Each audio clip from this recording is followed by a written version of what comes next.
Bismillahirrahmanirrahim. Assalamualaikum warahmatullahi wabarakatuh. Innal hamdalillah nahmaduhu wa nasta'inuhu wa nastaghfiruh wa na'udzu billahi min shururi anfusina wa min sayyiati a'malina. May yahdihillahu fala mudhillalah wa may yudlil fala hadiyalah. Asyhadu an la ilaha illallah wahdahu la syarikalah iqraran bihi wa tauhida wa asyhadu anna Muhammadan abduhu wa rasuluh. Amma ba'd. Jamaah peserta daurah yang dimuliakan Allah Subhanahu wa taala, alhamdulillah pada sore ini kita bisa bertemu kembali untuk melanjutkan kajian Ahadisul Akhlaq yang ditulis oleh Syekh Abdul Razak hafizahullah, di mana tema yang akan kita bahas pada pertemuan kali ini berkenaan dengan adab buang hajat dan adab berpakaian. Jamaah yang dimuliakan Allah Subhanahu wa taala, tentu bahwasanya ketika kita melaksanakan adab-adab yang diajarkan oleh agama yang Hanif ini merupakan suatu yang mesti kita banggakan, ya. Sebagaimana para sahabat nanti akan kita jelaskan ketika orang kafir mau mengejek, tujuannya mau mengejek, bertanya, Nabi kamu mengajarkan kepada kalian sampai masalah bab buang hajat, tujuannya dalam rangka untuk mengejek, maka Salman Al-Farisi menjawabnya dengan penuh kebanggaan,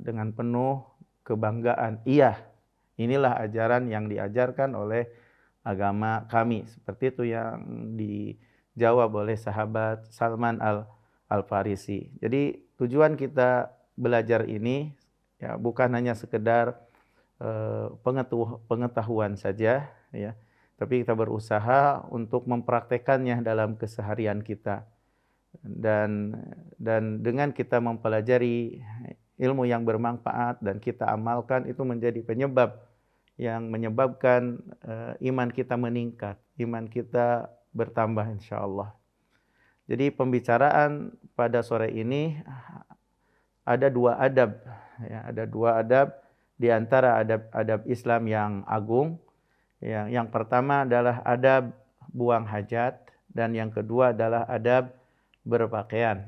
Adapun berkenaan dengan adab buang hajat, ya, dalam sunnah nabawiyah, ya, telah datang, ya, memberikan penjelasan adab-adab yang selayaknya seorang muslim untuk memperhatikannya, untuk mengamalkannya ketika masuk ke WC, ketika buang hajat dan ketika keluar dari buang hajat, ya. Dan adab-adabnya banyak, ya, yang menunjukkan tentang kesempurnaan syariat yang penuh berkah ini.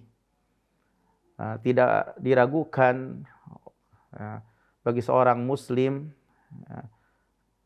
sangat bergembira dengan adab-adab ini, karena di dalam adab-adab ini menunjukkan kesempurnaan kebaikan dalam bersuci, ya. Bahkan sesungguhnya adab-adab ini yang perlu kita banggakan sebagai seorang muslim, ya. Dari Salman Al-Farisi, semoga Allah meridai kepadanya, dia berkata, dikatakan kepada Salman Al-Farisi, sungguh Nabi kalian telah mengajarkan kepada kalian segala sesuatu, sampai bagaimana cara buang hajat. Maka Salman Al-Farisi menjawab, iya, ajal, iya.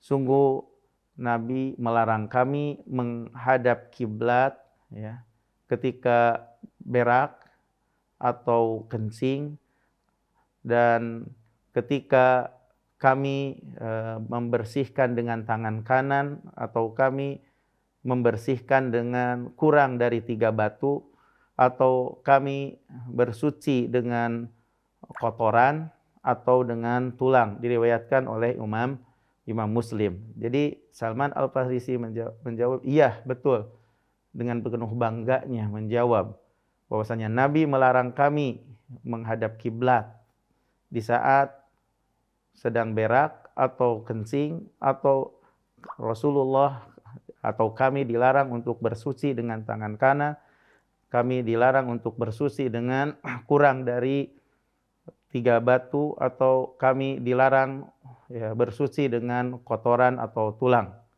Di dalam lafaz yang lain ya, di sisi Imam Muslim dari Salman Al-Farisi, semoga Allah meridai kepadanya, dia berkata, orang-orang musyrikin berkata kepada kami, ya, sesungguhnya aku melihat sahabat kamu, yaitu Nabi Muhammad SAW, mengajarkan kepada kalian sampai mengajarkan tentang tata cara buang hajat kepada kalian.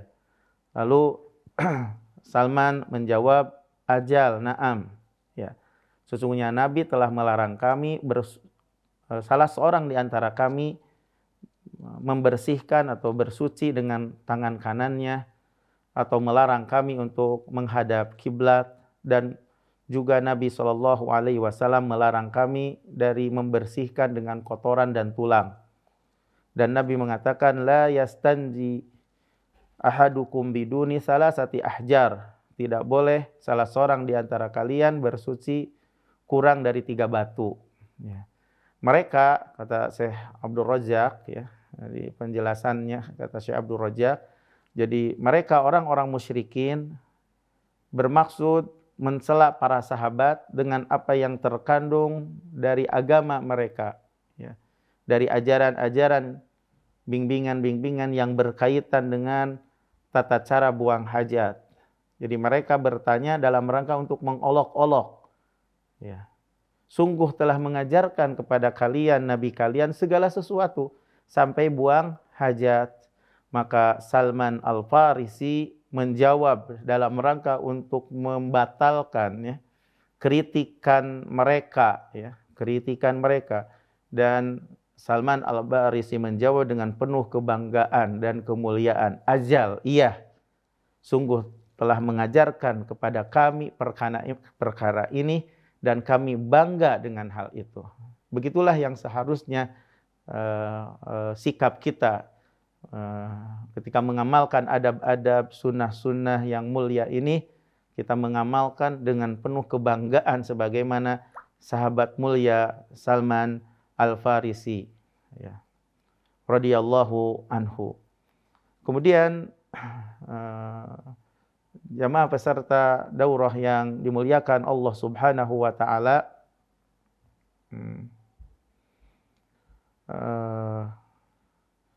tentang adab-adab yang mulia ini, ya,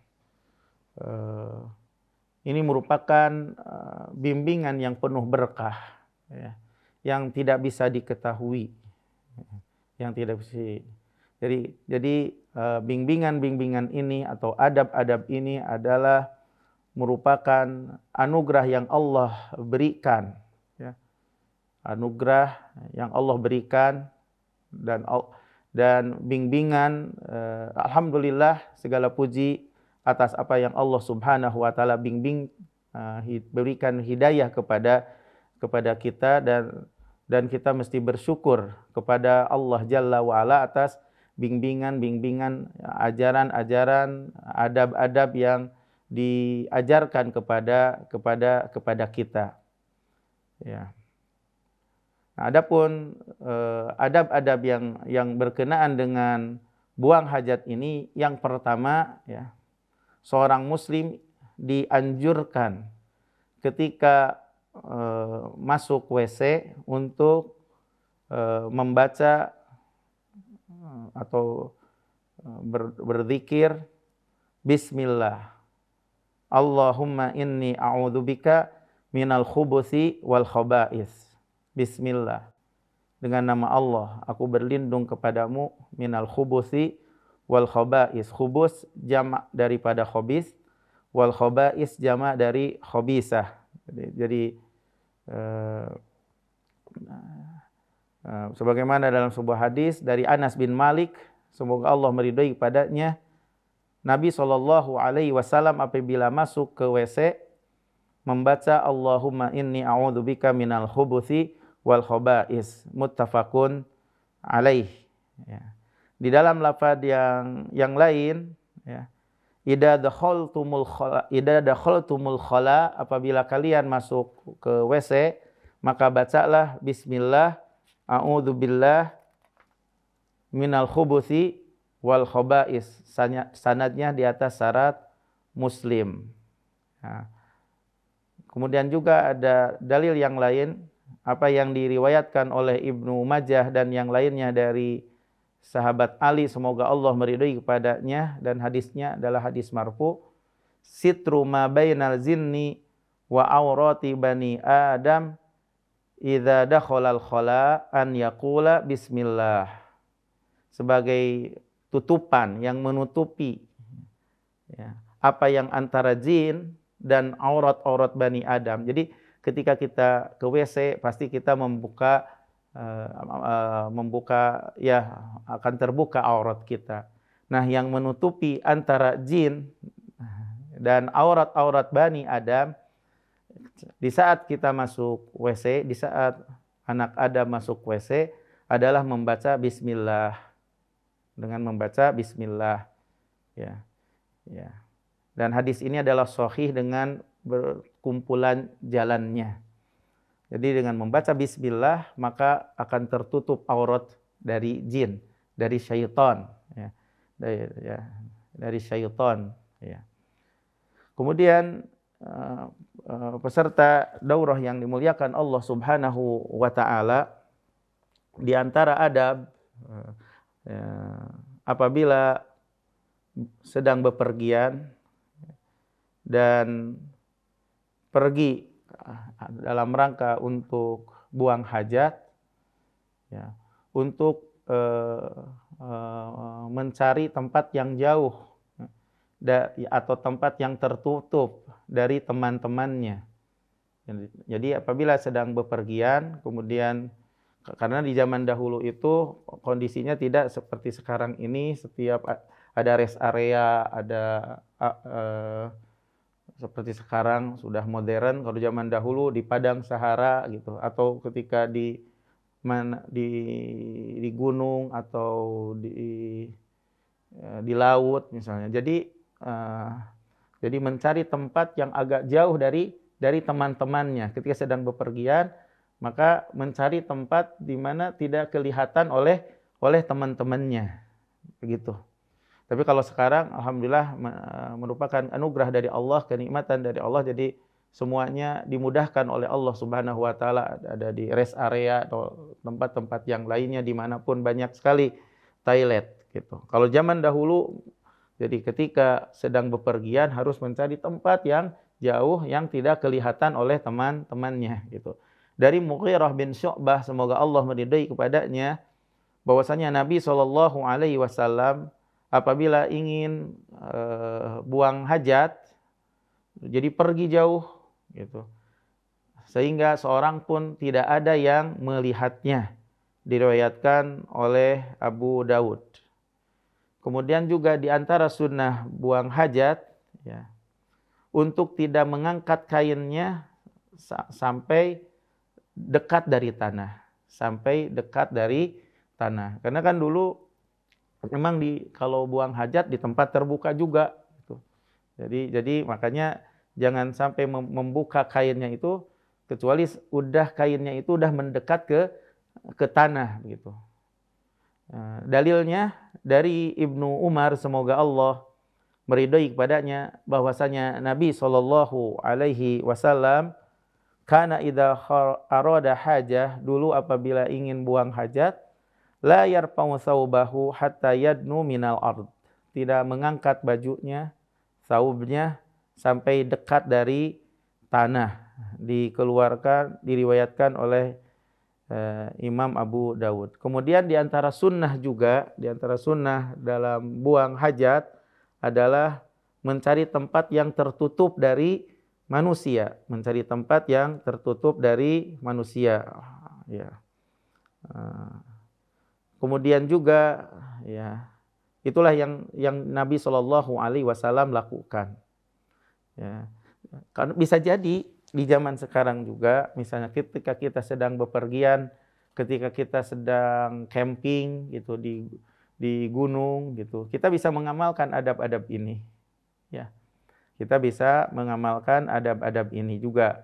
Ketika camping, misalnya tempat gak ada WC, tempat ini, jadi susah gitu, maka kita berusaha untuk menjauh dan dari teman-teman camping, ya, teman-teman kita, kemudian juga di tempat yang tidak kelihatan, yang tertutup, sehingga tidak terlihat aurat kita oleh teman-teman kita, gitu.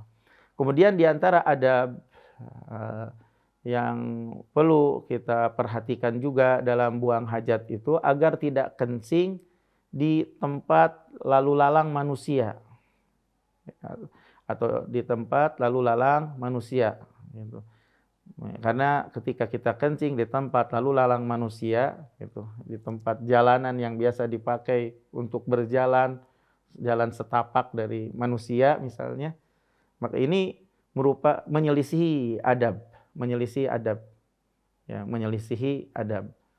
Dalam sebuah hadis dari sahabat Abu Hurairah, semoga Allah meridai kepadanya, bahwasanya Rasulullah Shallallahu Alaihi Wasallam bersabda, ittaqul la'anain, ittaqu al-la'anain, hendaklah takut dari dua laknat.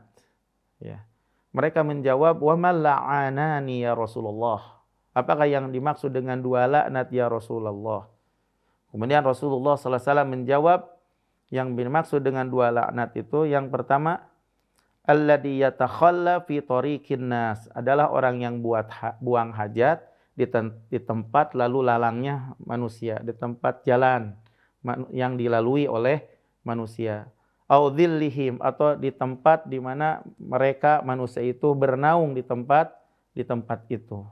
Itulah hati-hati kita mendapatkan dua kutukan. Dua kutukan itu adalah tatkala kita buang hajat di tempat lalu lalang manusia, atau kita buang hajat di tempat di mana tempat itu adalah tempat orang bernaung. Gitu. Diriwayatkan oleh Imam Muslim. Kemudian juga di antara adab buang hajat, agar kita sebagai seorang Muslim tidak menghadap kiblat di waktu berak, ya, dan juga di waktu kencing dalam rangka menghormati kiblat. Begitu pula tidak boleh membelakangi kiblat. Tidak boleh membelakangi kiblat. Jadi ketika buang hajat, ketika kencing, ketika berak, ya, tidak boleh menghadap kiblat dan tidak boleh juga membelakangi kiblat dalam rangka menghormati kiblat. Dan juga termasuk adab buang hajat agar tidak membersihkan dengan tangan kanannya, karena tangan kanan ini dipakai untuk yang mulia-mulia, itu yang terhormat, sedangkan yang kiri adalah untuk yang kotor, gitu. Nah, sampai perkara berkenaan dengan WC diajarkan oleh agama yang mulia ini. Ini menunjukkan tentang, ya, kesempurnaan agama Islam. Tidak ada satu kebaikan pun kecuali Islam mengajarkannya, dan tidak ada satupun keburukan kecuali Islam mewanti-wantinya agar kita umat Islam untuk menjauhinya. Ya. Dalil yang menunjukkan tentang larangan menghadap kiblat dan membelakangi kiblat dari hadis sahabat Abu Hurairah, semoga Allah meridai padanya, dia berkata, telah bersabda Rasulullah sallallahu alaihi wasallam, innama ana lakum bimanzilatil walid uallimukum.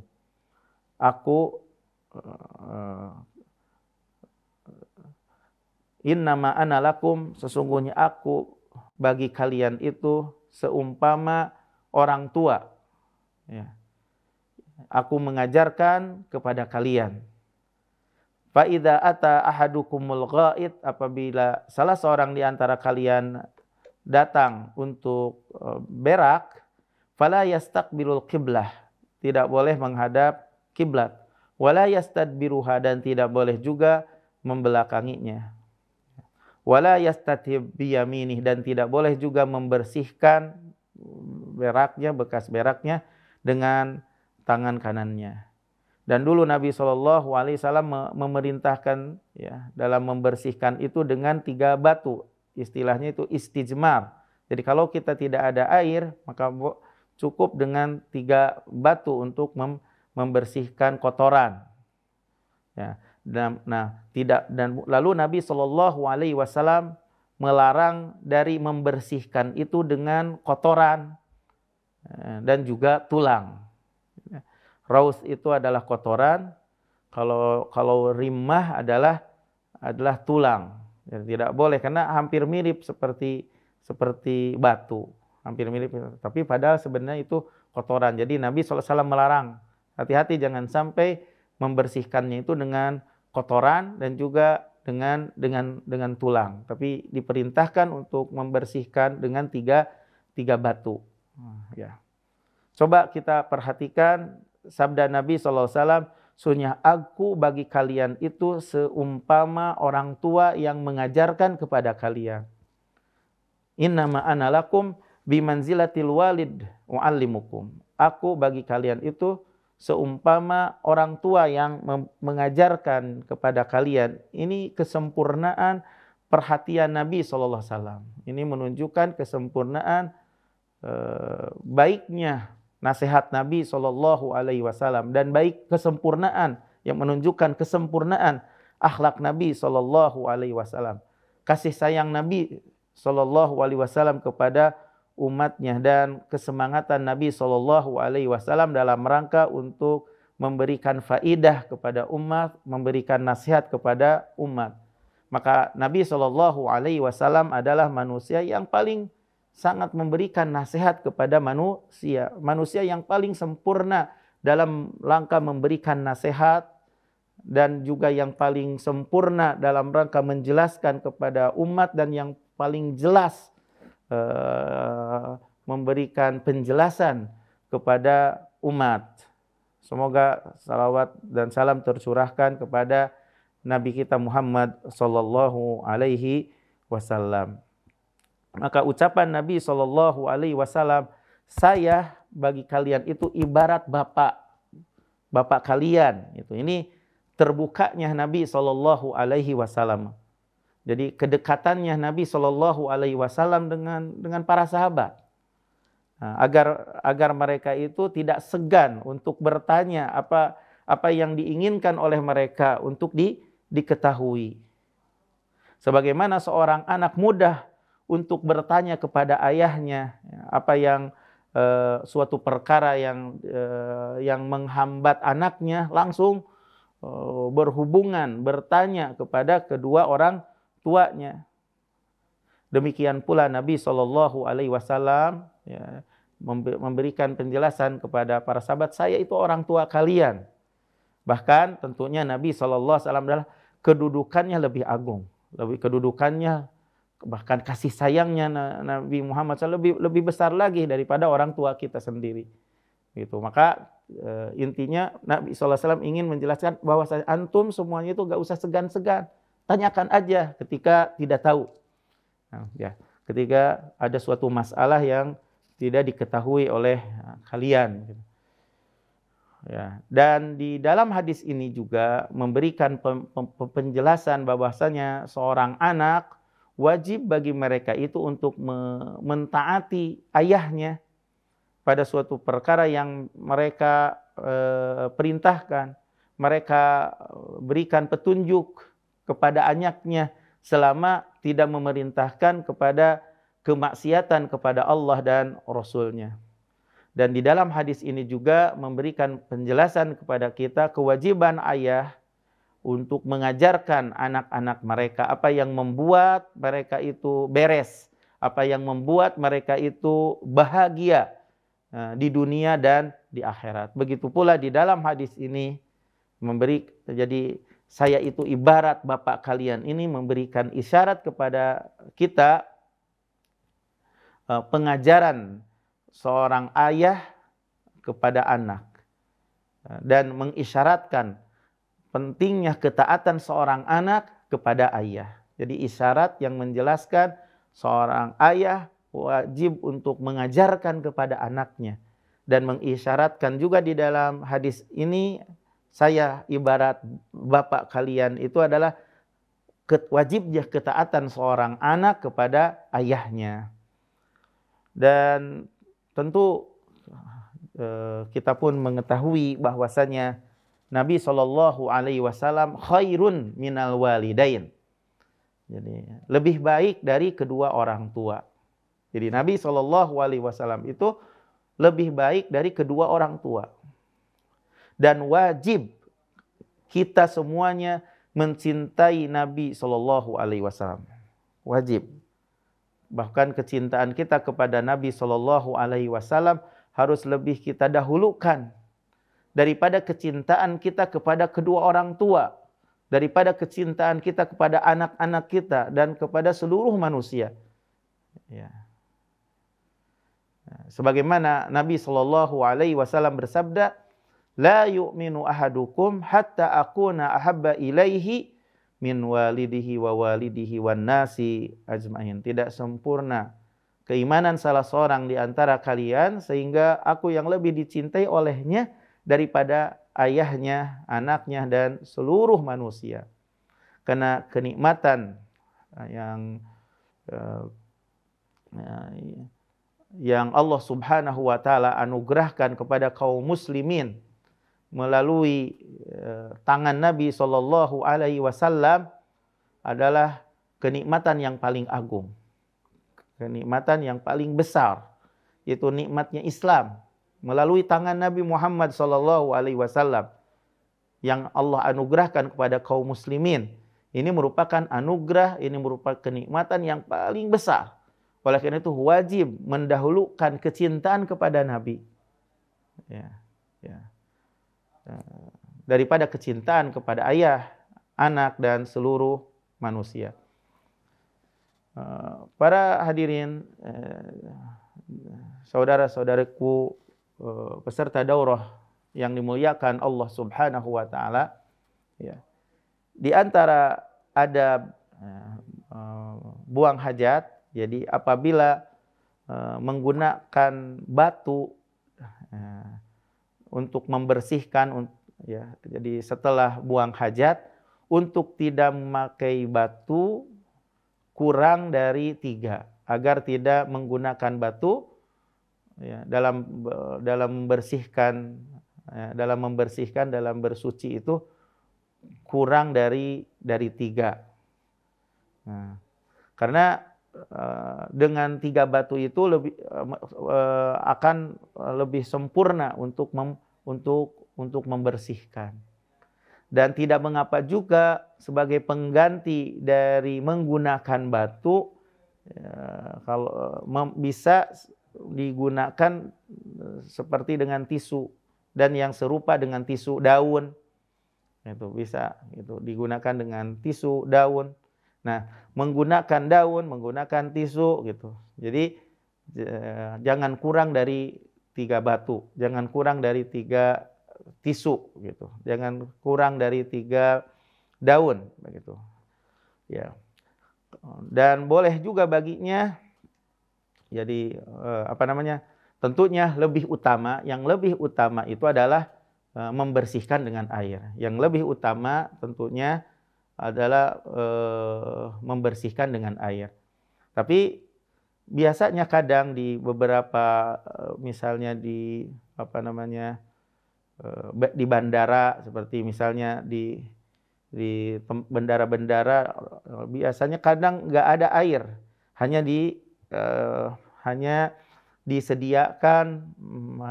disediakan tisu. Maka kita bisa mengamalkan adab ini. Nah, maka kita gunakan ketika kita selesai buang hajat atau kita selesai kencing, maka bisa dengan tisu mengamalkan sunnah Nabi Shallallahu Alaihi Wasallam. Walaupun kalau ada air, lebih utama adalah membersihkan dengan air. Tapi ketika tidak ada air, maka kita bisa menggunakan dengan 3 batu. Tidak boleh kurang dari 3 batu. Kalau misalnya tidak ada batu, maka bisa pengganti dari batu, yaitu dengan tisu, ya. Dan tentunya sekali lagi bahwasanya dengan air itu lebih utama. Dari Anas bin Malik, semoga Allah meridhai padanya, dia berkata, dulu Rasulullah sallallahu alaihi wasallam apabila keluar untuk buang hajat, aku datang. Dan kata Anas itu, aku datang dan juga seorang gulam, anak yang berumur dari 6 sampai 9 tahun bersama kami membawakan bejana dari air, dalam rangka untuk Nabi SAW bersuci dengan air. Muttafaqun alaih, diriwayatkan oleh Imam Bukhari dan Imam Muslim. Kemudian juga yang perlu diperhatikan dalam buang hajat, hendaklah seorang muslim ketika buang hajat waspada dari percikan, untuk hati-hati dari percikan kencing untuk mengenai badannya atau pakaiannya. Ini yang perlu diwaspadai. Jangan sampai ketika sedang kencing, jadi percikan kencingnya itu kena badannya, atau percikan kencingnya itu kena bajunya, ya. Karena ini bisa menjadi penyebab yang menyebabkan disiksa di kuburan. Karena kurangnya perhatian dari masalah ini. Berdasarkan hadis dari Ibnu Abbas, semoga Allah meridhai kepada keduanya, dia berkata, Rasulullah sallallahu alaihi wasallam melewati 2 kuburan. Lalu Nabi sallallahu alaihi wasallam bersabda, sesungguhnya keduanya itu betul-betul disiksa, dan tidaklah keduanya disiksa karena perkara besar. Gitu. Adapun salah satu dari keduanya, maka dia berjalan dengan namimah, mengadu domba. Ini mengadu domba penyebab yang menyebabkan disiksa di kuburan. Adapun yang lain, kenapa disiksa? Karena dia tidak menutup dari kencingnya. Dalam riwayat lain, tidak membersihkan dari kencingnya. Ya. Jadi ada tiga riwayat. Pertama, la yastatiru. Riwayat yang lain, la yastanzihu. Riwayat yang lain, la yastabri'u. Kata Imam Nawawi, 3 riwayat ini maknanya semuanya adalah sahih, dan artinya adalah sama. Tidak menjauhi, tidak menjaga dari percikan kencingnya. Jadi kurang memperhatikan kebersihan. Nah, yang kurang memperhatikan kebersihan itu tanpa disadari, ya, karena bekas dari kencingnya itu, gitu. Karena tidak mewaspadainya, terkena ke badannya, atau terkena ke bajunya. Nah, ini penyebab yang menyebabkan disiksa di alam kubur. Gitu. Naudzubillahi min dzalik. Kemudian juga adab dalam masalah buang hajat, tidak boleh bagi seorang muslim di saat buang hajat itu berbicara. Dan tidak boleh juga disibukkan ketika sedang buang hajat itu dengan sesuatu dari zikir dan doa. Di dalam ketika sedang di tempat buang hajatnya, tidak boleh disibukkan dengan baca Al-Qur'an, kan, gitu, baca kitab gitu di WC gitu. Jadi tidak layak, tidak boleh bagi seorang muslim berbicara ketika buang hajat, dan juga membaca kitab gitu, berzikir ketika di dalam WC, atau berdoa di WC, di toilet gitu. Dalil yang menunjukkan bahwasanya tidak boleh berbicara ketika buang hajat, dari Ibnu Umar, semoga Allah meridhai padanya, dia berkata bahwasanya ada seseorang yang melewati dan Rasulullah Shallallahu Alaihi Wasallam sedang kencing. Maka seseorang itu mengucapkan salam kepada Nabi. Maka Nabi Shallallahu Alaihi Wasallam tidak menjawabnya. Nabi SAW tidak menjawabnya. Diriwayatkan oleh Imam Muslim. Di dalam hadis ini menunjukkan bahwasanya seorang Muslim tidak layak untuk berbicara di saat buang hajat. Karena Nabi SAW tidak menjawab sedikit pun. Nah, ketika ada yang mengucapkan salam, dan tidak selayaknya juga di WC itu sibuk dengan sesuatu dari zikir dan doa. Dan salam itu adalah zikir. Salam itu adalah doa. Nah, Nabi SAW tidak menjawab, ya, tidak menjawabnya ketika ada ya seseorang yang mengucapkan salam kepada Nabi SAW. Kemudian juga dianjurkan apabila keluar dari WC untuk membaca ghufranak. Semoga Allah mengampunimu. Ya Allah, ampunilah aku. Dari Aisyah, semoga Allah meridhai padanya, dia berkata, dulu Nabi SAW apabila keluar dari WC membaca ghufranak. Ghufranak, ya. Jadi diriwayatkan oleh Imam Ahmad. Yang dimaksud dengan ghufranak, ya, artinya adalah karena khawatir, takut, kurang dalam rangka untuk bersyukur kepada nikmat yang agung ini, jadi minta ampunan kepada Allah Subhanahu wa taala karena karena takut gitu dari kurangnya untuk bersyukur atas nikmat yang agung. Allah memberikan makan kepadanya, kemudian mencernanya, kemudian dimudahkan untuk bisa keluar yang sudah dimakan. Dia memandang kekhawatiran gitu, kurangnya bersyukur atas hak kenikmatan yang Allah Subhanahu wa taala berikan kepadanya, maka disusul dengan meminta ampun kepada Allah Subhanahu wa taala. Karena bisa buang hajat itu kenikmatan yang sangat agung sekali. Nah, jadi akhirnya setelah keluar dari WC kita bisa membuang sesuatu, ya, yang penting perlu dibuang. Ini merupakan suatu kenikmatan yang besar, karena kalau seandainya tidak bisa berak, tidak bisa kencing, itu penyakit. Maka dikhawatirkan takut kurangnya dalam mensyukuri nikmat yang Allah berikan kepadanya, maka disusul dengan mengucapkan, ya Allah, ampunilah aku. Jadi gitu, ghufranak itu, ya Allah, ampunilah aku, karena khawatir kurang dalam bersyukur atas segala nikmat yang agung yang Allah berikan kepadanya, makan, dicerna, dan bisa mengeluarkan hampas-hampasnya yang ada di perut, begitu. Seperti itu.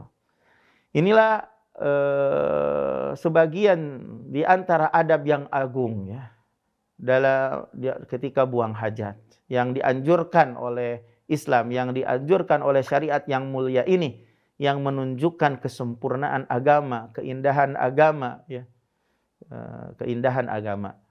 Ya, mudah-mudahan kita bisa mempraktekannya, ya, ya, apa yang sudah kita barusan dengar ini, atau sebenarnya kita sudah biasa untuk mengamalkannya, hanya sekedar mengingatkan saja dalam kajian ini, ya. Adapun adab berpakaian, maka di antara nikmat Allah Subhanahu wa taala yang agung yang Allah anugerahkan kepada hambanya adalah nikmatnya pakaian dengan berbagai macamnya.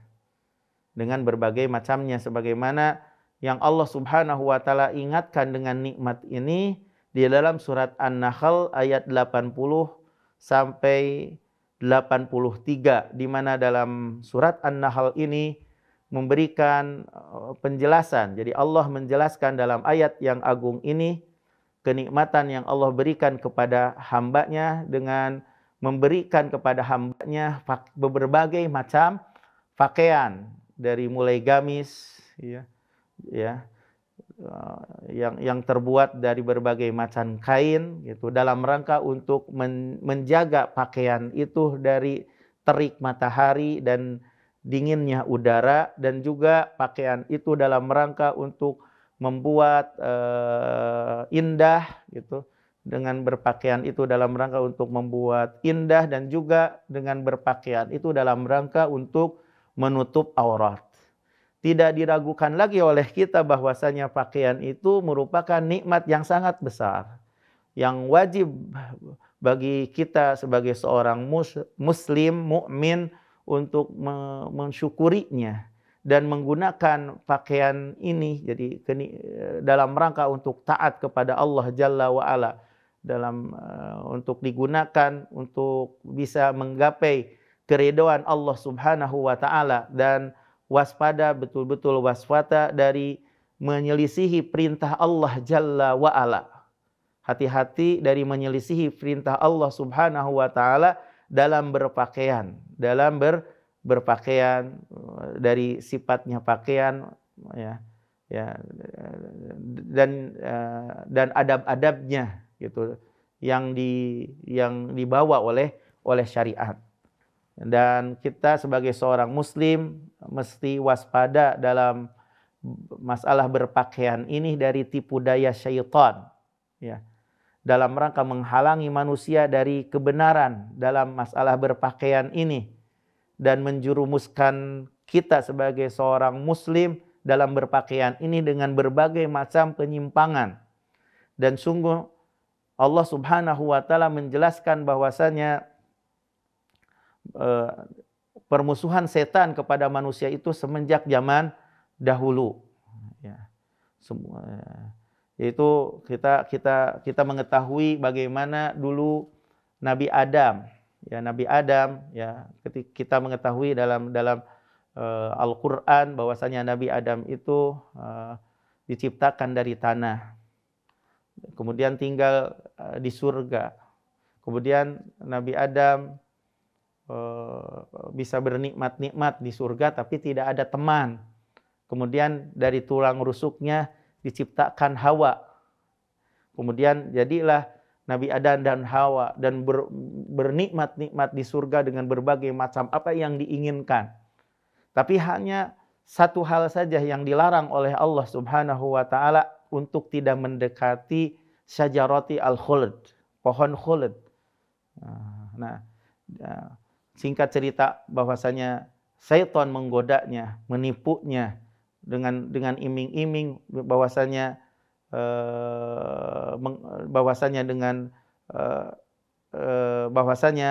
biar kekal, ya. Maka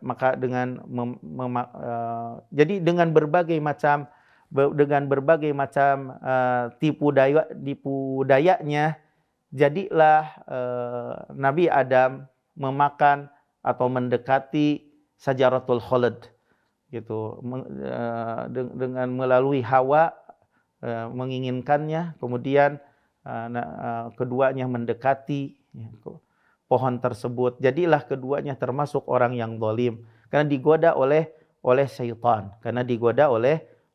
Tapi semuanya ada hikmah, gitu. Makanya syaitan itu merupakan musuh yang nyata dari semenjak dulu. Makanya Nabi Adam, ya, begitu pula Hawa berdoa kepada Allah Subhanahu wa taala, mengakui akan kedzalimannya. Rabbana dzalamna anfusana wa illam taghfir lana wa tarhamna lanakunanna minal khasirin. Ya Rabb, kami telah berbuat zalim. Jika kami tidak diampuni dan tidak disayangi, tentu kami termasuk orang yang rugi. Makanya, jadi Nabi Adam telah berbuat durhaka kepada Rabb-nya, ya. Kemudian Allah Subhanahu wa taala memilihnya. Kemudian Nabi Adam bertaubat dan Allah menerima taubatnya, dan Allah Subhanahu wa taala memberikan bimbingan kepada Nabi Adam. Sedangkan syaitan, iblis, terus-menerus dalam kedurhakaannya, tidak melepaskan dari perbuatan maksiatnya, dan sangat bersemangat untuk menipu dan menyesatkan keturunan Nabi Adam sebagaimana iblis syaitan telah menjerumuskan Nabi Adam, ya, Nabi Adam begitu. Terus bersemangat untuk menyesatkan keturunannya, sebagaimana iblis bersemangat menjerumuskan Nabi Adam. Ya. Nah, Allah tabaraka wa taala berfirman, "Ya bani Adam, qad anzalna 'alaikum libasan yuwari sau'atikum warisha. Wa libasut taqwa dzalika khair. Dzalika min ayatillahi la'allahum yadzakkarun." Dalam surat Al-A'raf ayat 26, Allah berfirman, "Wahai anak Adam, sungguh kami telah turunkan kepada kalian pakaian dalam rangka untuk menutup aurat kalian." Ya. Dan pakaian ketakwaan itu lebih baik. Itu merupakan ayat Allah agar mereka ingat. Jadi Allah mengingatkan kepada mereka, anak Adam, dengan apa yang Allah anugerahkan kepada mereka. Allah mudahkan bagi mereka dari pakaian batin dan zahir. Ya. Jadi Allah telah mudahkan bagi anak Adam adalah pakaian batin dan pakaian zahir. Maka pakaian batin adalah ketakwaan kepada Allah. Dan pakaian yang batin itu adalah yang terus menerus, yang tidak akan pernah musnah selama hamba menjaganya. Itu keindahan hati dan ruh. Dan pakaian zahir adalah yang menutupi seorang muslim auratnya. Ya, dan pakaian yang zahir yang menutupi aurat seorang muslim menjadikan keindahan bagi seorang muslim yang berpakaian. Karena apabila seorang manusia, apabila kita tidak berpakaian secara zahir, akan nampak auratnya. Ya. Makanya dalam hal ini menunjukkan bahwasanya membuka aurat itu merupakan perkara yang besar, yang diingkari oleh tabiat, oleh naruli. Oleh karena itu dinamai dalam ayat ini sau'ah, dinamai dengan sau'ah. Sau'ah itu yang akan membuat buruk, yang membuka aurat. Orang yang membuka aurat itu akan menjadi buruk, Makanya dinamai dengan sau'ah. Jadi dengan terbukanya aurat itu akan membuat pelakunya itu menjadi buruk, citranya menjadi buruk. Tapi pada zaman sekarang ini diumbar aurat itu. Padahal secara tabiat bahwasanya yang membuka aurat itu diingkari oleh tabiatnya. Tapi karena sudah terbalik tabiatnya, jadilah membuka aurat itu menjadi suatu kesenangan yang dipamerkan. Ini karena telah terbalik fitrahnya, nalurinya. Padahal sebenarnya dengan dinamai pakaian itu dengan sau'ah, karena kalau terbuka auratnya akan menjadi buruk pelakunya. Makanya dinamai pakaian itu dengan nama sau'ah. Qad anzalna 'alaikum libasan yuwari sau'atikum. Sungguh kami telah turunkan kepada kalian pakaian yang bisa menutup aurat kalian. Ketika terbuka auratnya menjadi buruk. Menjadi buruk citranya. Ya, karena secara tabiat bahwasanya membuka aurat itu membuat menjadi dia itu diingkari oleh tabiatnya. Adapun pakaian yang batin adalah ketakwaan. Maka dengan tidak ada ketakwaan akan membuat terbuka ya auratnya yang batin dan akan mendapatkan kehinaan dan akan terjerumus dengan berbagai macam kerusakan dan kehinaan. Dan akan hilang dengan hilangnya pakaian yang batin itu dari pakaian malu, dari pakaian takut, dari pakaian merasa diawasi, dari pakaian menjaga diri, dan selain itu. Oleh karena itu Allah tabaraka wa ta'ala berfirman, "Walibasut taqwa dzalika khair." Pakaian takwa itu adalah lebih baik. Karena dengan pakaian takwa itu mengakibatkan beresnya yang zahir, yang nampak. Dan efek dari rusaknya pakaian batin adalah rusaknya pakaian zahir. Jadi para hadirin yang dimuliakan Allah Subhanahu wa ta'ala, jadi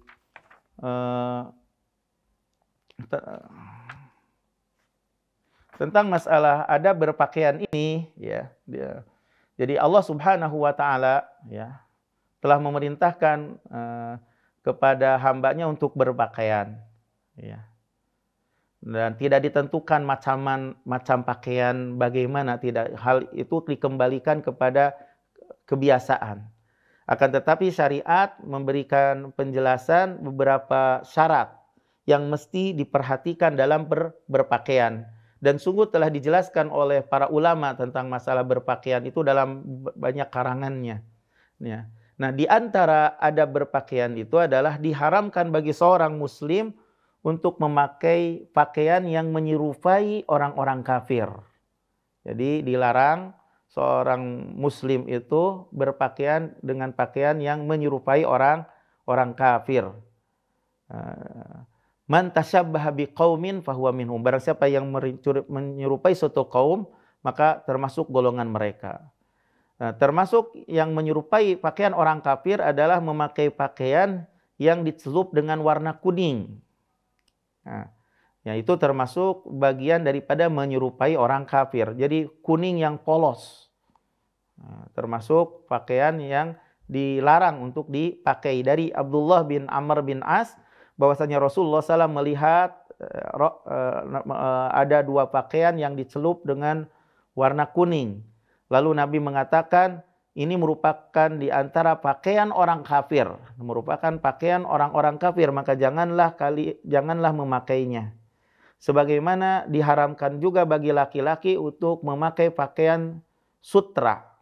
Ya. La talbasu, Rasul bersabda, la talbasul harir, janganlah kalian memakai pakaian sutra. Maksudnya pakaian sutra itu adalah pakaian orang kafir di dunia, ya. Ya, dan orang kafir tidak akan bisa memakainya di akhirat. Sedangkan bagi kalian di dunia dilarang dan di akhirat akan bisa memakainya. Ya. Kemudian diberikan keringanan oleh Rasulullah SAW dalam memakainya. Kalau seandainya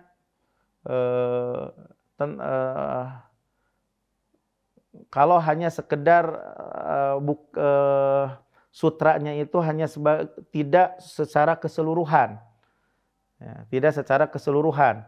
Dari Qatadah bahwasanya Anas bin Malik, semoga Allah meridhai padanya, telah memberitahukan kepada mereka bahwasanya Rasulullah SAW telah memberikan keringanan kepada Abdurrahman bin Auf dan Jubair bin Awam untuk memakai pakaian yang ada sutranya di waktu bepergian. Yang ada sutranya, bukan berarti secara keseluruhan. Jadi hanya sebagiannya saja yang ada sutranya, bukan secara keseluruhan pakaian sutra. Kemudian para ulama di sini juga berselisih pandangan apakah boleh memakaikan yang pakaian sutra kepada anak-anak gitu. Nah, kata Syekhul Islam Ibnu Taimiyah bahwasanya memakaikan pakaian sutra bagi anak-anak yang belum baligh ada dua pandangan ya, para ulama. Ada yang mengatakan tidak boleh, ya, mengatakan tidak boleh. Sebagaimana diharamkan bagi laki-laki yang sudah besar, maka diharamkan juga bagi yang anak kecil. Dan itulah pendapat yang kuat. Makanya Ibnu Umar bin Khattab ketika melihat ada seorang anak kecil ya memakai pakaian dari sutra tentunya secara keseluruhan, maka Umar bin Khattab merobeknya dan mengatakan janganlah memakaikan kepada mereka anak kecil pakaian sutra. Ya, begitu pula Ibnu Umar merobek pakaian sutra yang dipakai oleh anaknya. Itu yang pertama. Jadi tidak boleh memakai pakaian yang menyerupai orang Yahudi, tidak boleh memakai pakaian sutra. Kemudian juga dalam adab berpakaian itu diharamkan pakaiannya itu bagi laki-laki melewati 2 mata kaki. Diharamkan isbal dalam berpakaian. Nah, orang yang memakai pakaian yang menjulur kainnya melewati 2 mata kaki tidak akan Allah lihat pada hari kiamat. Jadi ini bagi laki-laki. Kalau bagi perempuan beda lagi. Kalau perempuan malah sunnahnya itu harus melebihi 2 mata kaki. Tapi kalau bagi laki-laki harus di atas 2 mata kaki atau dekat dengan 2 mata kaki. Karena ada ancaman bagi orang yang melewati 2 mata kaki, itu tidak akan dilihat oleh Allah Subhanahu wa taala pada hari kiamat. Ancaman menunjukkan haramnya. Menunjukkan ada ancaman, menunjukkan itu merupakan dosa besar.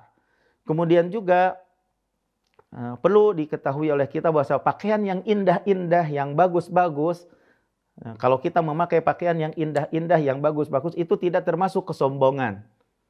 Itu tidak termasuk kesombongan. Ya, ketika Nabi mengatakan tidak akan masuk surga orang yang ada di hatinya seberat kesombongan.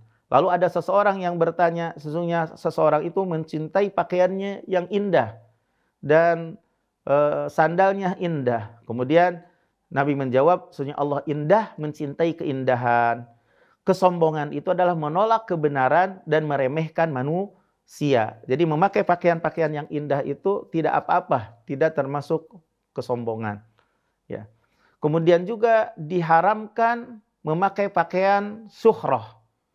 Jadi memakai pakaian yang tidak biasa dipakai oleh manusia, gitu. Ya, jadi suatu pakaian yang tidak biasa dipakai oleh manusia itu adalah pakaian sutroh atau keluar dari kebiasaan di negaranya atau di keluarganya. Maka itu pakaian suhroh, pakaian terkenal yang membuat orang menoleh kepadanya. Membuat orang menoleh kepadanya. Nah, kata Rasulullah Shallallahu Alaihi Wasallam, man labisa sauba suhratin fid dunya, barang siapa yang memakai pakaian suhrah di dunia, albasahullahu sauba mudzillatin yaumal qiyamah. Allah akan pakaikan kepadanya pakaian kehinaan pada hari kiamat. Ya. Kemudian juga kepada para wanita, waspada dari memakai pakaian yang menyebabkan murka Allah. Jadi memakai pakaian yang menyebabkan murka Allah itu adalah memakai pakaian tapi tipis, bagaikan yang telanjang.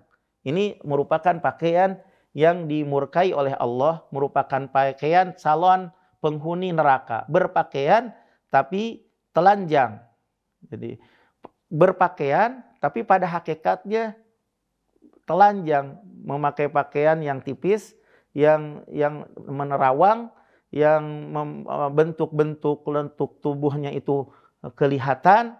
Nah, ini berpakaian tapi pakaian yang seperti pakaian yang telanjang. Ini hati-hati, itu membuat dimurkai oleh Allah. Karena dalam sebuah hadis bahwasanya yang berpakaian tapi pakaian telanjang itu merupakan calon api neraka. Kemudian diharamkan bagi laki-laki berpakaian menyerupai pakaian wanita. Begitu pula diharamkan bagi wanita memakai pakaian yang menyerupai pakaian laki-laki. Ya.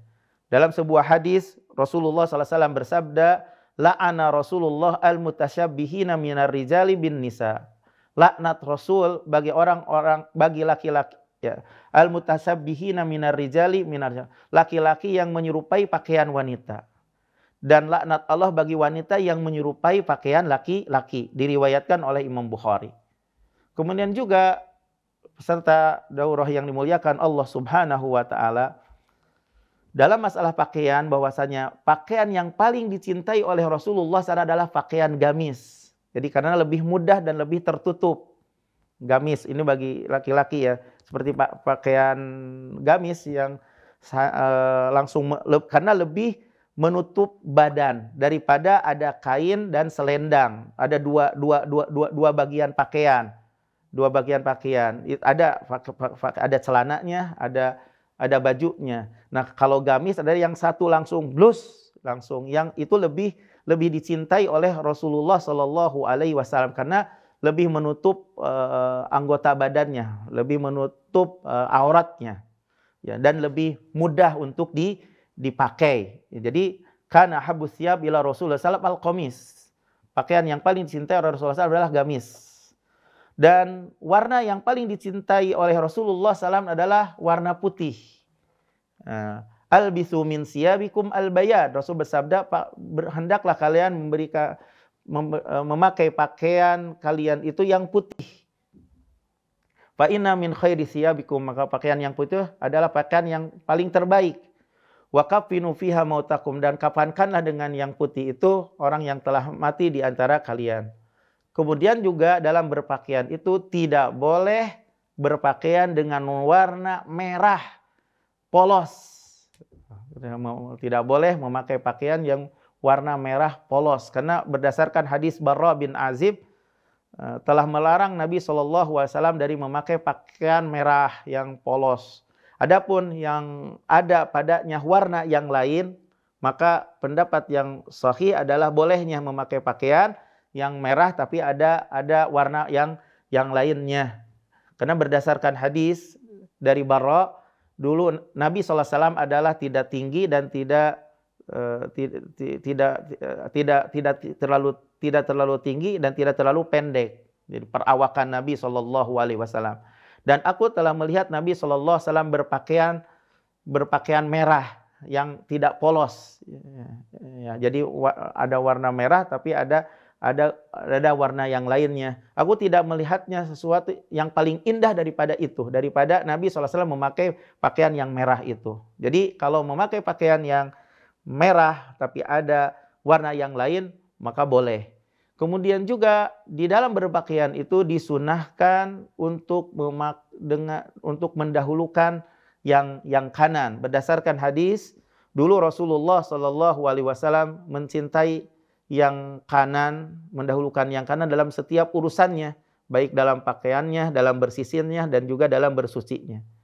Kemudian juga disunahkan bagi orang yang memakai pakaian yang baru untuk mengucapkan hamdalah, pujian kepada Allah ketika memakainya. Ya, jadi ketika memakai pakaian yang baru, maka membaca doa Allahumma lakal hamdu anta kasautani as'aluka min khairihi wa khairi ma suni'a lahu wa a'udzubika min syarrihi wa syarri ma suni'a lahu.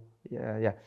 Jadi demikian di antara adab yang bisa dijelaskan dari dua adab pada pertemuan yang kali ini, yaitu adab buang hajat dan adab berpakaian. Semoga apa yang disampaikan ini bisa bermanfaat dan juga bisa menjadi motivasi untuk membaca lagi referensi-referensi yang lain untuk kita bisa mengamalkan adab-adab dalam buang hajat dan adab-adab dalam berpakaian ini.